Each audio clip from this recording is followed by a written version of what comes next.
Assalamualaikum warahmatullahi wabarakatuh. Halo semuanya.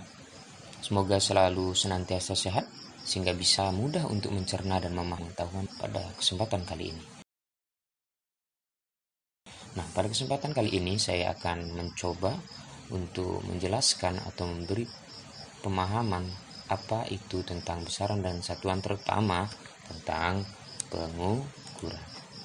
Ya. Nah, pengukuran.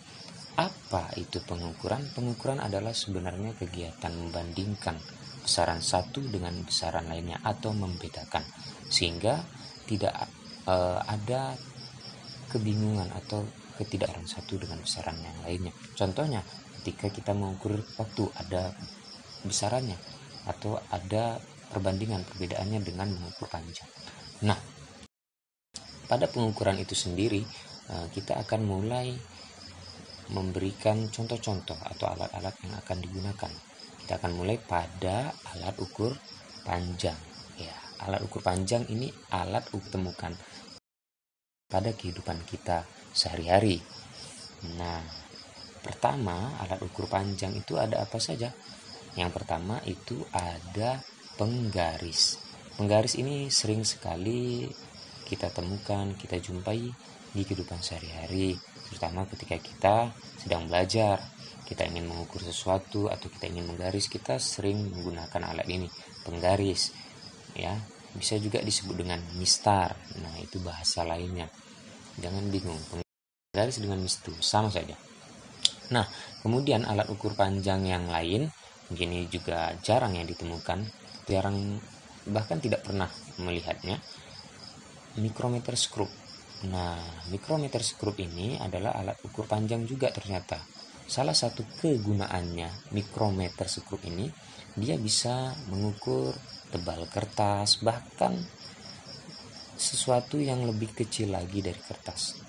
Ya, dia bisa ukur. Karena ketelitiannya itu sampai 0,01 mm. Dia bisa mengukur ketebalan cincin, ya, dan lain sebagainya. Nah, ini mikrometer skrup. Kemudian jangka sorong. Nah, jangka sorong ini biasanya sering digunakan oleh anak-anak teknik atau orang-orang yang bekerja di lapangan. Misalnya untuk mengukur diameter luar pipa yang kecil, ya, pipa paralon, diameter dalam.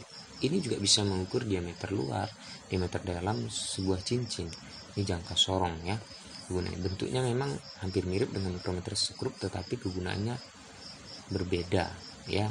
Dia letak perbedaannya pada ketelitiannya. Nah, itu dia untuk jangka sorong. Nah, kemudian selain alat ukur panjang, di kehidupan kita tentunya juga ada yang lain, yaitu alat ukur massa. Massa pada praktikum biasanya digunakan ada dua. Pertama ada neraca Auhaus, yang kedua ini ada alat ukur massa yang lain, timbangan. Neraca Auhaus ini ada dua jenis, ada neraca Auhaus 3 lengan, ada neraca Auhaus 4 lengan. Nah, ini yang mana di sekolah kalian ada atau pernah praktikum menggunakannya, sangat beruntung, ya. Nah, jarang sekali kadang-kadang sekolah menggunakan alat ini karena memang alat ini cukup sensitif dan cepat rusak. Kemudian ada alat ukur waktu. Alat ukur waktu yang pertama, waktu, ya, ada stopwatch. Nah, stopwatch ini dia. Sebenarnya banyak alat ukur waktu, ada jam, ya kan, yang sering kita gunakan. Nah, tapi ketika praktikum atau kita eksperimen di laboratorium, yang sering digunakan itu stopwatch, ya. Oke, kemudian alat ukur suhu. Nah, ini yang paling sangat populer pada era pandemi atau COVID, ya, yaitu termometer. Termometer ada dua, ada termometer digital. Dia langsung muncul angkanya tanpa menghitung. Nah, kalau yang satu lagi itu menggunakan air raksa atau alkohol. Dia kita harus menghitungnya atau melihatnya dengan teliti. Ya, itu dia. Kalau termometer yang manual atau menggunakan air raksa, alkohol. Nah, kalau pada kesehatan sekarang sudah cenderung menggunakan yang digital. Kemudian berikutnya, ini hal yang paling penting, ya, ketika pada pembelajaran pengukuran ini. Kenapa? Karena pada materi ini sering sekali ditanyakan soal-soal tentang membaca alat ukur. Nah, kita akan mulai pertama kali ini pada jangka sorong. ya, jangka sorong. Soal-soal sering ditanyakan ini, baik soal semester, soal bahkan ketika dulu ada jurnal ini wajib kayaknya muncul satu soal ini tentang soal membaca jangka sorong. Oke. Nah, jangka sorong itu ada bagian-bagian penting yang akan kita baca atau kita lihat untuk mendapatkan hasil ukur. Yaitu yang pertama itu ada namanya skala Nonius. Nah, ini skala Nonius yang warna hitam ini. Warna hitam itu dia skala Nonius. Nah, kalau di zoom atau dibesarkan muncullah seperti ini bagian atas ini. Nah, bagian atas ini skala utama. Ini skala utama. Kemudian skala Nonius ini yang ini yang ditunjuk ya, yang saya tunjuk ini skala Nonius. Kita bisa lihat alatnya juga. Ini kalau yang belum pernah lihat alatnya, seperti ini alatnya. Seperti ini alatnya. Nah, ini dia. Kalau bagian yang bawah ini, ini adalah skala utama. Kemudian kalau yang bagian atas ini, kita bisa lihat ini. Nah, ini skala ini skala yang saya pegang. Mungkin tidak nampak jelas, tapi intinya kita tahu bagiannya dulu. Nanti jadi ketika baca, baca untuk skala utama yang mana? Skala utama bacanya yang nih yang saya tunjuk ini sekarang. Area ini. Yang skala ini yang mana? Yang ini, ya. Seperti itu. Oke, kita akan masuk bagaimana cara membacanya. Pertama kita akan baca skala utama. Nah, untuk skala utama kita lihat bagian atas. Nah, saya bilang yang bagian atas ini skala utama. Nah, ada angka 3, seterusnya ini kalau bacanya 3, 3,1, 3,2, 3,3, seterusnya sampai 4. Nah, patokannya, ini ada lingkaran yang saya letakkan ini. Cara membacanya skala utama lah di belakang 0 skala Nonius. 0 skala Nonius yang mana? 0 satu-satunya terlihat di bawah. Ini patokannya. Nah, ini 0. Nah, di belakang 0.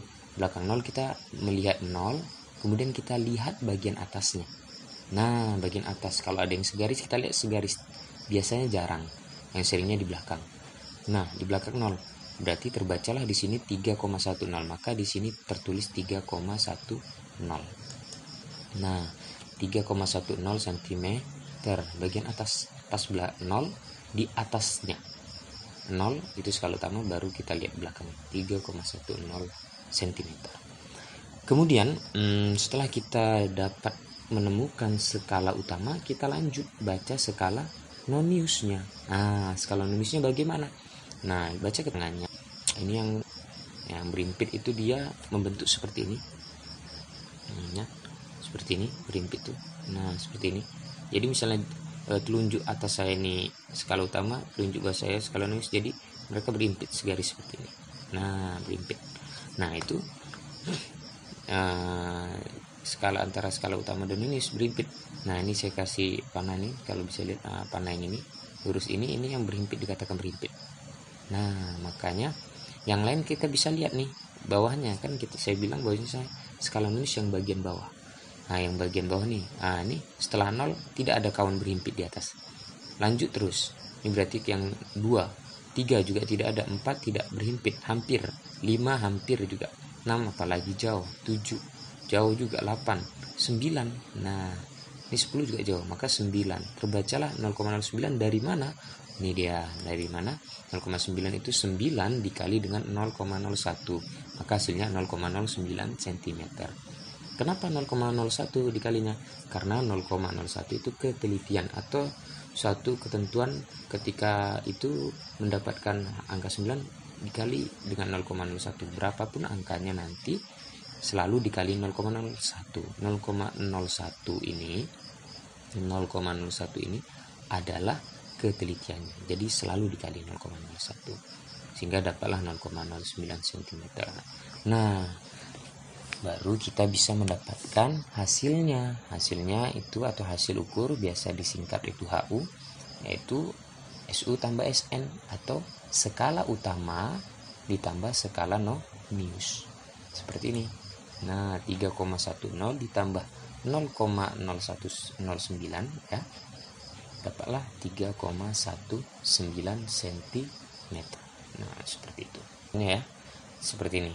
Nah, kita kasih satu contoh lagi agar lebih mudah untuk atau lebih semakin paham ya. Nah, ini kan satu contoh pertama. Contoh pertama, kita masuk ke contoh yang kedua. Oke, yang kedua ya. Yang kedua. Nah, ini lebih jelas lagi gambarnya. Ingat yang bagian atas ini skala utama. Ini kan ada garis tengah panjang, itu menentukan atas bawahnya.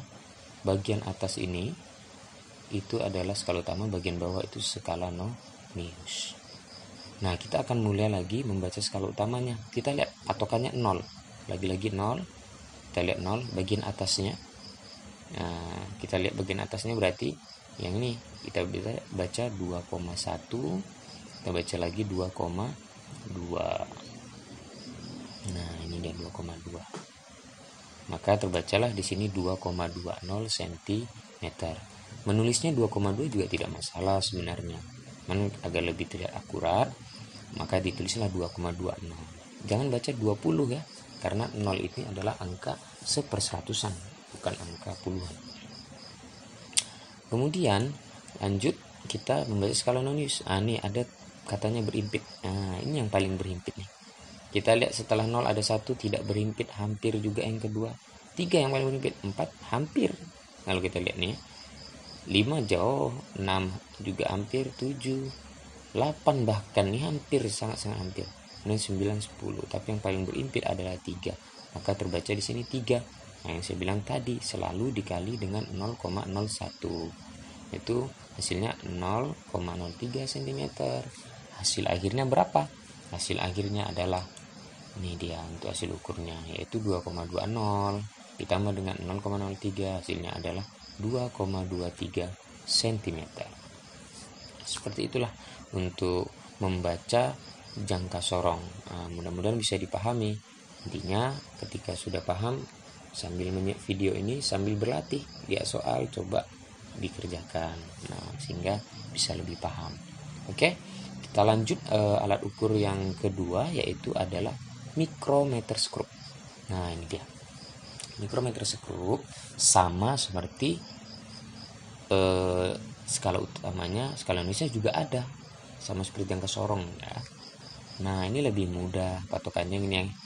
Nah, ada garis yang ini nih, belakangnya kita lihat ada skala utamanya, kita bacanya 4.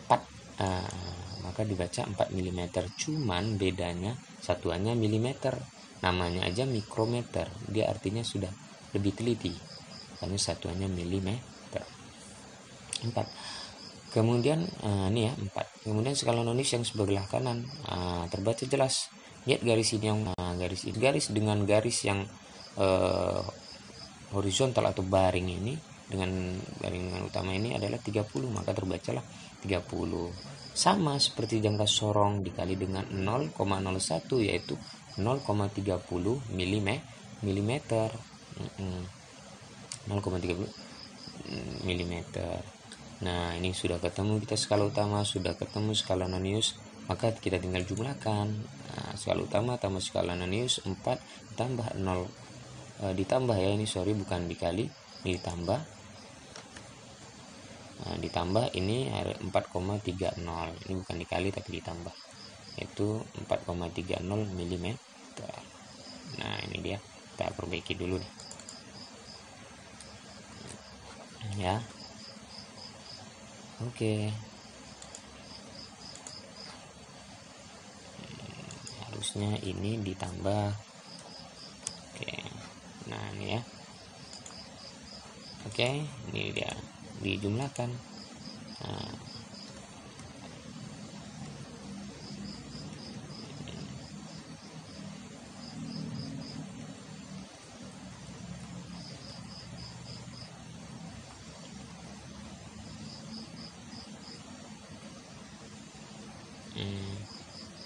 Oke, kita perbaiki dulu ya. Nah, kita bisa lihat di sini intinya hampir mirip dengan jangka sorong, bahwasanya mereka juga punya skala utama dan juga punya skala nonius. Nah, mereka juga punya skala utama dan punya juga skala nonius ya. Oke. Nah ya, ini perbaiki, bahwasanya hasilnya itu 2,23. Ini dia. Ini dia hasilnya ya, 4,30 mm. Mungkin kita kasih satu contoh lagi buat mikrometer skru ya. Nah ini mikrometer skru, kita coba di contohnya. Nah ini seperti ini, misalnya kita kasih contoh, ini terbacanya 6,5. Nah ini bawah ini 0,5, ini 0, 0,5, ini 1, 1,5, ini 2, 2,5, ini 3, 3,5, ini 4, 4,5, ini 5, 5, dan seterusnya. Maka ini terbacanya 6,5 mm. Kemudian ini terbacanya skala nonisnya ini 4, 41, 42, 43, 44. Nah yang horizontal panjang nih. Nah, 44 dikali 0,01, 0,44. Tinggal kita jumlahkan skala utama tambah skala nonius, maka hasilnya dapatlah 6,94 mm. Oke, mudah-mudahan bisa dipahami. Demikianlah video penjelasan dari saya, semoga bermanfaat. Misalnya ada pertanyaan, langsung aja tulis di kolom komentar, bisa nanti langsung saya balas. Ya, terima kasih. Saya akhiri dengan Assalamualaikum warahmatullahi wabarakatuh.